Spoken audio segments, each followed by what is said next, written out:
नमस्कार, जय हिंद, जय भारत। आज मैं फिर आपके साथ जुड़ने और आपको अपनी मन की व्यथा और हमारे जो देश में जो चल रहा है उसके बारे में कुछ जगहों को जागरूक करने आया। आज हमारे प्रधानमंत्री जी का संबोधन आया पूरे देश को। उन्होंने पूरे देश को आके सब चंगा सी उन्होंने बता दिया। हमारे यहाँ बहुत इन्वेस्टमेंट हो रहे हैं, बहुत कुछ आ रहा है, बहुत इन्वेस्टमेंट्स आ रहे हैं, बहुत सारा कुछ हो रहा है और हमने 100 करोड़ वैक्सीन बना लिए। बहुत अच्छी बात है, 100 करोड़ वैक्सीन हमने बना लिए। अब वैक्सीन का इजाद कब हुआ था? वैक्सीन का इजाद हुआ था 2020 दिसंबर के लगभग, और उसके बाद हमारी जो प्रोडक्शन थी वो लगभग 12 साढ़े 12 करोड़ प्रति महीने की थी। जनवरी महीने में हमारे प्रधानमंत्री जी ने बोला था कि लोग बोलते थे, बुद्धिजीवी बोलते थे कि भाई कोरोना ये होगा, कोरोना वो होगा, और एक जश्न मनाया गया। बीजेपी ने, भारतीय जनता पार्टी हमारे प्रधानमंत्री जी के साथ एक जश्न मनाया कि भाई कोरोना चला गया। और कुछ मंत्री इनके हैं जो अठावले साहब शायद गो कोरोना गो, गो कोरोना गो, गो कोरोना गो का भाषण दे रहे थे। हुआ क्या?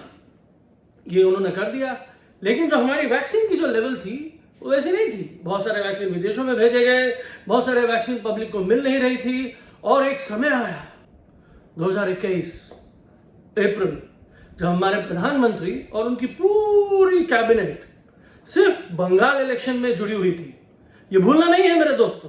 क्यों? क्योंकि मैं आपको कुछ चीजों को याद दिलाना चाहता हूं। आप बीजेपी बन के मत सोचिएगा, आप बन के सोचिएगा कि मेरे परिवार के साथ क्या होगा, मेरे परिवार के लोगों के साथ क्या होगा, आपके परिवार के लोगों के साथ क्या होगा। और ये जागरूक आपको होना होगा। ये मेरा मानना नहीं है, ये हमारी नियति है और हमारा ये धर्म है कि हमें एक प्रश्न पूछना होगा।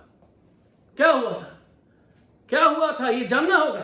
हुआ क्या कि भैया अप्रैल को प्रधानमंत्री जी हमारे यहाँ बंगाल में इलेक्शन में जो बिजी थे, और इलेक्शन में अप्रैल में आसनसोल में एक जगह में वो पब्लिक रैलियां कर। मैं आज आपको एक शिकायत करना चाहता हूं। करूं? आपके खिलाफ है शिकायत? करूं? बुरा तो नहीं मानोगे ना? लेकिन मेरी शिकायत जरा देखिए। तब तो मेरे लिए वोट मांगता था, फिर भी 1/4 लोग भी नहीं थे सभा में। आज चारों तरफ मैंने ऐसी सभा पहली बार देखी है जी, पहली बार देखी है। रहे थे, और जब यहाँ हिंदुस्तान में, उत्तर प्रदेश में, दिल्ली में लाशों का अंबार बिछा था, गुजरात में 5-5 लाशें जलाई जा रही थी एक के ऊपर एक, अस्थियों को क्या आपको अंतिम संस्कार करने का मौका नहीं मिला अपने प्रियजनों का? लोग पैसे रख के, पैसे वाले लोग, पैसों का अथाह पैसा जिनके पास भी था, उनको एक बेड नहीं मिल रहा था। बीजेपी के एमएलए, बीजेपी के एमपी, बीजेपी के ब्लॉक प्रमुख, ये लोग एक बेड नहीं दिला पा रहे थे। उस समय हमारे प्रधानमंत्री जी कहां थे? हमारे प्रधानमंत्री जी थे कलकत्ते दौरे में। किस दौरे में थे? बंगाल के दौरे में थे। क्यों थे? क्योंकि उनको जीतना था, उनको इलेक्शन लड़ना था, उनको जीतना था। और उन्होंने दुख बताया कि भाई आप इतने भीड़ में लोग आए हैं, मुझे बड़ा दुख है। क्यों दुख है? मुझे शिकायत है। क्यों शिकायत है? कि आज जो आप इतने भीड़ में आए हैं, इतने लोग जो आप लोग आए हैं, दूर दूर तक मैं लोगों को देख रहा हूं, लेकिन मेरा जब इलेक्शन था 2019 में, तब आप इतनी भीड़ में नहीं आए थे। ये थी हमारे प्रधानमंत्री जी की व्यथा। लेकिन जब लाशों का अंबार बिछा था और जब आप लोगों ने कटाक्ष किया, जब आप लोगों ने वीडियो पे क्वेश्चन करने लगे, आप लोगों ने बोला कि ये कैसे कर सकते हैं प्रधानमंत्री, तो अगले दिन प्रधानमंत्री मौन व्रत पे चले गए और इलेक्शन कमीशन ने बड़ी सुचारू रूप से सब रैलियां वर्चुअल कर दी। और तब प्रधानमंत्री चुप हो गए। जब विकट समय आता है, जब परिस्थितियां गमडोल होती है, तब हमारे प्रधानमंत्री मौन धारी हो जाते हैं, मौन व्रत में चले जाते हैं। और वो कब आते हैं? अब मैं आपको इसकी क्रोनोलॉजी बताऊंगा। उनकी 10 संबोधना, उन्होंने 10 बार संबोधित किया है पूरे देश को इन कोरोना काल में। पहला उन्होंने कब संबोधित किया? 19 मार्च। उसी के 1-2 दिन के इधर उधर, अगर आपको ध्यान होगा, मुझे भी ध्यान नहीं है शायद, मध्य प्रदेश की सरकार गिर गई। उसके पहले वो वेलकम ट्रम्प कर रहे थे। कुछ तो दिल्ली में गतिविधियां खराब हो गई, वहां पे मैंने बहुत सारे कत्लेआम हुए, दिल्ली पूरा जल रहा था। लेकिन हमारे प्रधानमंत्री कहाँ थे? चुप थे, वेलकम ट्रम्प पे बिजी थे। और फिर अचानक उनको ध्यान आ रहा है मध्य प्रदेश की सरकार तो हमने छीन ली है, अरे वहां पे एक बंदा है जो हमेशा से गद्दारी परिवार से जुड़ा हुआ है और आज उसको मुझे एमपी बनाना है। अगर मैं एमपी बना देता हूँ तो मैं मध्य प्रदेश की सरकार गिरा दूंगा। और ठीक वही हुआ। जी हाँ, मैं किसी का नाम नहीं ले रहा हूँ, आपको पता होगा कि एक बंदे को मध्य प्रदेश का एमपी बना दिया गया। आजकल शायद वो कुछ मंत्री शायद हो गए हैं, मैं नाम नहीं लूंगा। मैं जानता हूँ कि आप जागरूक हैं, आप मुझसे ज्यादा जागरूक है, आपको शायद याद हो। लेकिन हाँ, 19 मार्च को वो आए, बोला कोरोना काल को हमको छुपाना है और हमने 22 मार्च से कर्फ्यू लागू कर दिया। बड़ी अच्छी बात है। फिर उनको जागरूक हुआ कि नहीं ये तो छोटा मोटा चीज है नहीं, ये तो शायद बड़ा होगा। फिर वो आए, पूरे देश को उन्होंने अवगत कराया 24 मार्च को 21 दिन की लड़ाई हमें लड़नी है, घर से नहीं निकलना है और लॉकडाउन लॉकडाउन लॉकडाउन लॉकडाउन उन्होंने कर दिया। वो 21 दिन हमारे पूरे प्रवासी मजदूर चाहे देश के किसी कोने में क्यों ना हो, तो किस तरीके से अपने घर पहुंचे हैं ये आपको पता है, मुझे पता है, पूरे विश्व को पता है। और ये समय है कि आपको उसको ज्ञात करना हो।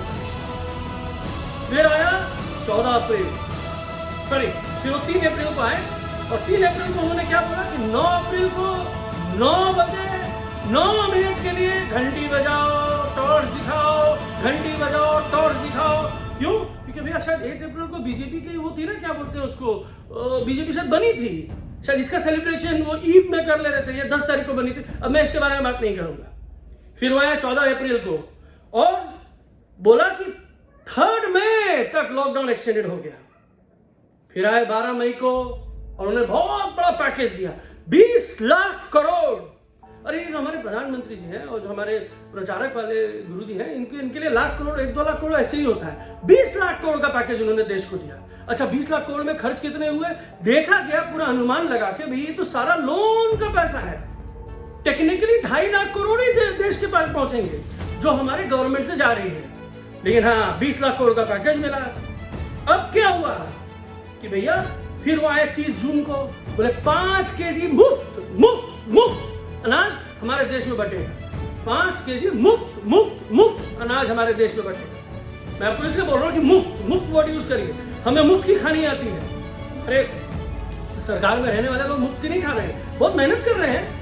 वो रायसीमा रोड में रह के मेहनत करते हैं, फिर अपने वो 7 मार्ग लोक मार्ग में रह के मेहनत करते हैं, बड़ा मेहनत करते हैं। वो क्या नाम है उसको, मोर आ जाते हैं उनके घर में, जैसे आपके और हमारे घर में मोर आ जाते हैं और हम दाना चुगने मोर को देते हैं। बड़ी मेहनत होती है, इसमें मेहनत होती है, आपको सही पकड़ना है। फिर उन्होंने बोला कि 30 जून को जब वो आए, वो 30 जून में आके बोलते हैं कि भैया 5 केजी मुफ्त अनाज देंगे।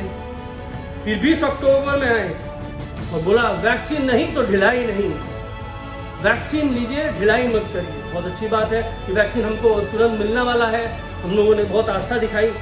फिर वहाँ अप्रैल के 2nd wave lockdown, 2nd wave, तो अप्रैल 2021 में उन्होंने 2nd वेव बोला और ये भी बोला कि भाई जो भी प्रॉब्लम हो रहा है, जो भी यहाँ पे वैक्सीन की इश्यूज है या जो भी है, हम उसके लिए परस्पर काम कर रहे हैं और हम उसके लिए ठीक से नियंत्रण रखने वाले हैं। फिर उन्होंने बताया कि भैया जो वैक्सीन है इसको हम मुफ्त में देंगे।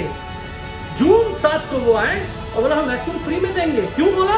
क्योंकि सुप्रीम कोर्ट ने बोला कि भैया जो आपने 30,000 करोड़ रुपए का वादा किया था पार्लियामेंट में, फाइनेंशियल बजट में, ये 30,000 करोड़ में गया कहाँ? क्यों? क्योंकि हमारे देश को पता चला कि भैया वैक्सीन खरीद के लेनी होगी, हर प्रांत को वैक्सीन खरीदनी होगी, जिसके पास जितने पैसे होंगे उतना वो ऑक्शन में जाएगा। अभी ऑक्शन चल रहा था देश में कि भैया बंगाल को जितने पैसे वो लेगा।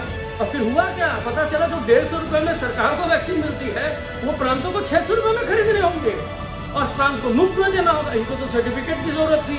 अब बीच में क्या है कि हर वैक्सीन आपकी सर्टिफिकेट चाहिए, लेकिन डेथ सर्टिफिकेट में इनके चेहरे नहीं आएंगे।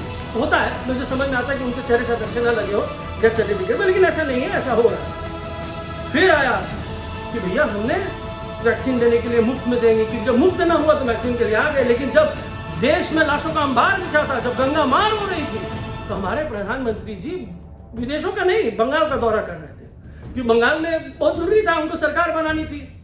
भाई माँ दुर्गा की धरती है, उनको तो छीनना है। कितना सम्मान है वो बाद में पता चलेगा। जहाँ अस्पताल नहीं थे, जहाँ लाशों का अंबार बिछा था, जहाँ कब्रिस्तान और शमशान में तांडव हो रहा था, लेकिन हमारे प्रधानमंत्री कहाँ बिजी थे? हाँ ठीक बोले, हाँ वहीं बिजी थे, एकदम ठीक पकड़ा। फिर क्या हुआ? अभी 22 अक्टूबर आज का दिन बहुत ही सुंदर दिन, बहुत ही बड़ा जश्न का माहौल, 100 करोड़ वैक्सीन बन गए हमारे देश में। बहुत अच्छी बात है।